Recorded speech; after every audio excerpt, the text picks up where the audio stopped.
Merci de nous rester fidèles sur Sensation Essonne. C'est l'heure maintenant d'un autre rendez-vous régulier.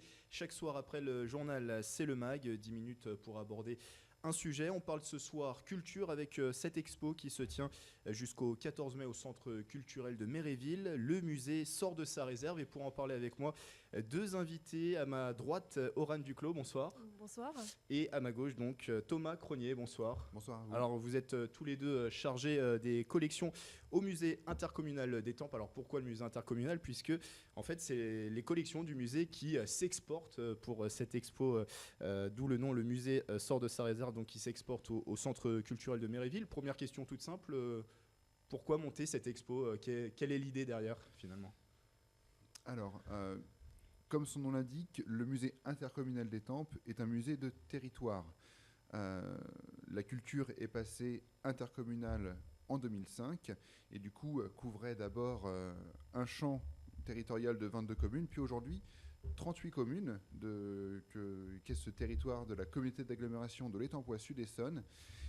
Et en tant que musée de territoire, il est important que l'on soit visible de la population sur l'ensemble de ce territoire et ne pas rester uniquement à Étampes pour présenter nos activités culturelles. Ouais, l'idée, Oran, c'est de proposer en différents lieux de l'Étampois, là pour le coup c'est à Méréville, des expos, des événements qui sont organisés par le musée. Exactement, c'est en fait un peu des expositions itinérantes finalement, Ouais. où on essaye vraiment, comme disait Thomas, de parcourir, de voyager un peu sur tout le territoire et ne pas rester cantonné à Étampes finalement, pour vraiment diffuser au maximum nos collections et nos thématiques d'exposition. Alors on en parlera à la fin de cette émission. Cette expo est d'ailleurs vouée à migrer dans d'autres lieux de l'Étampois. On parle de cette expo dans un instant. Parlons tout d'abord des collections du musée intercommunal d'Étampes. Une collection assez riche, 20 000 objets, c'est ça?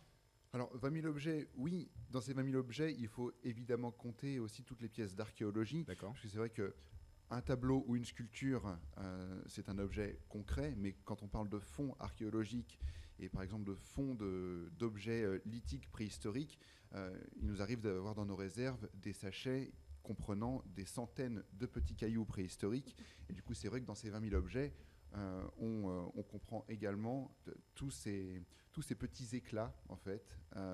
De même que pour les céramiques gallo-romaines ou médiévales, lorsque celles-ci sont en plusieurs morceaux, on compte tesson par tesson de céramique. Et au final, je ne sais pas si on arrive à 20 000 objets, mais on s'en y approche fortement. Alors Thomas parle de fonds antiques. Il y a des fonds aussi de toute période. C'est pas seulement de l'Antiquité. Ouais. Effectivement, en fait, c'est un musée qu'on dit encyclopédique, en fait, qui D'accord. regroupe à peu près toutes les sciences.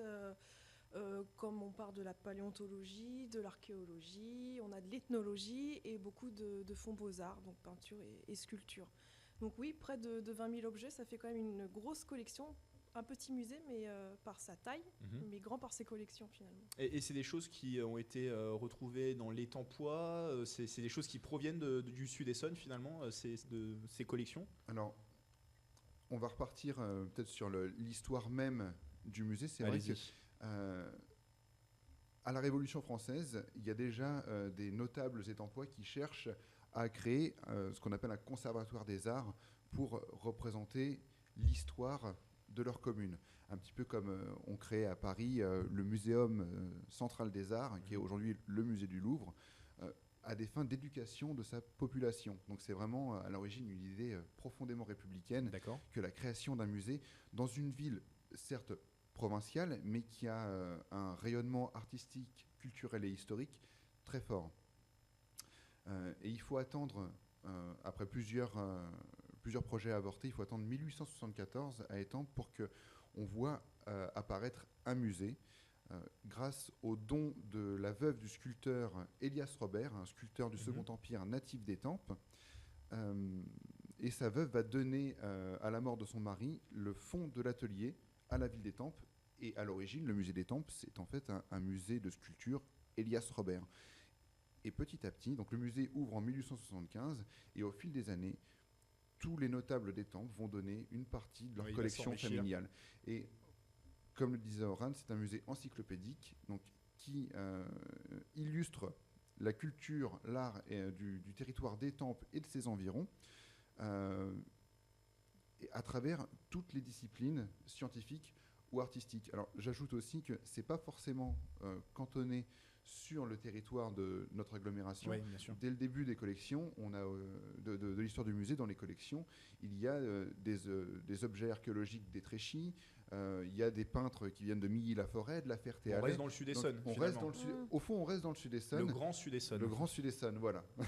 Et du coup, alors j'imagine, comme tous les musées, il y a ces expos permanentes et comme on le voit là pour cette expo à Méréville, des expos temporaires pour le coup qui peuvent se dérouler soit au musée ou soit sur tout le territoire de l'agglo. Voilà, en fait, on essaye de proposer une programmation culturelle, donc par le biais de des expositions temporaires. Donc on trouve des thématiques, soit des thématiques sur un artiste. Et là, on a cherché en fait cette thématique du musée qui sort de sa réserve. C'est une thématique qui, dans les musées, depuis quelques années, est très très développée, puisqu'on cherche maintenant à ouvrir les réserves au public. Pour voir ce qui s'y passe, tout simplement. On essaie vraiment d'être transparent, finalement, et c'est vraiment une thématique qui se développe de plus en plus. Et donc, nous, on s'est mis sur le créneau. Et ça permet, finalement, en fait, de montrer des œuvres qui sont toujours cachées. C'est pas qu'on ne veut pas les montrer, mais c'est qu'on n'a pas la place, forcément, de tout montrer. Et aussi de montrer des œuvres qui ont été restaurées à l'occasion. Voilà. Justement, vous parlez du terme caché. Quand on lit le texte de promotion de cette exposition, donc le musée sort de sa réserve, dit ce texte, vous dévoilera les trésors cachés des collections dont certaines n'ont pas été montrées depuis plus d'un siècle. C'est-à-dire que c'est des choses qui étaient en réserve, qu'on n'a pas forcément ressorties ou c'est peut-être, je ne sais pas, mais voilà, c'est des choses qui ressortent, qu'on veut remontrer à nouveau, c'est ça ? Alors, voilà, l'idée c'est vraiment, comme disait Oran, de montrer un maximum de choses. Dans les collections du musée, il y a des objets très insolites. On n'a pas forcément la documentation nécessaire pour savoir comment ce genre d'objet est entré dans les collections du musée. On pourra parler notamment de poules naturalisées ou de taupes albinos naturalisées. On a ça dans les collections du musée.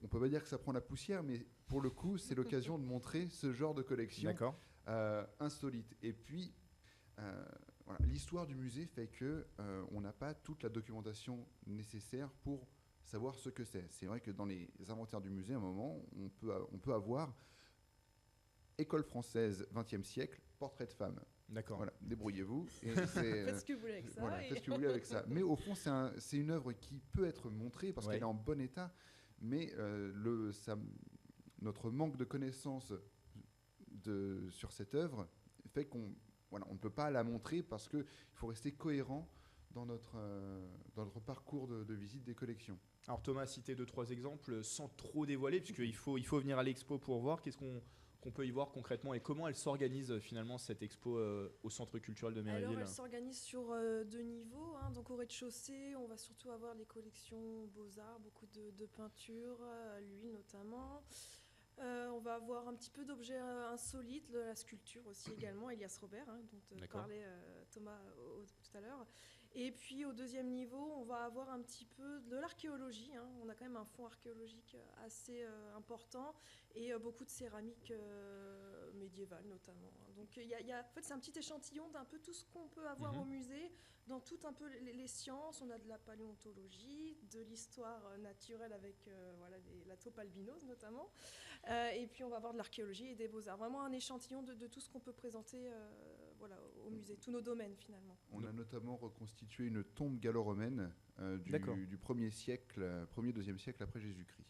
Voilà, d'après les collections, en fait, on conserve au musée des Tempes la nécropole de Chantambre, lieu-dit à Buneau-Bonnevaux, donc à côté de Milly-la-Forêt. Depuis 1995, et cette nécropole, c'est 512 tombes, 512 tombes, donc c'est ça, 512. 472 squelettes et le reste des incinérations. Voilà. Donc de belles choses à voir dans cette expo jusqu'au 14 mai, on l'a dit en début d'émission, elle est vouée à aller dans d'autres lieux de l'agglomération. Alors, on peut déjà vous annoncer que l'année prochaine, ce sera à la salle des fêtes Guy Bonin à Angerville, mi-mai, autour de la Nuit des Musées qui se déroule le 3e week-end de mai, événement national, européen même, donc international, auquel le Musée des Tempes participe depuis une belle dizaine d'années maintenant, je crois.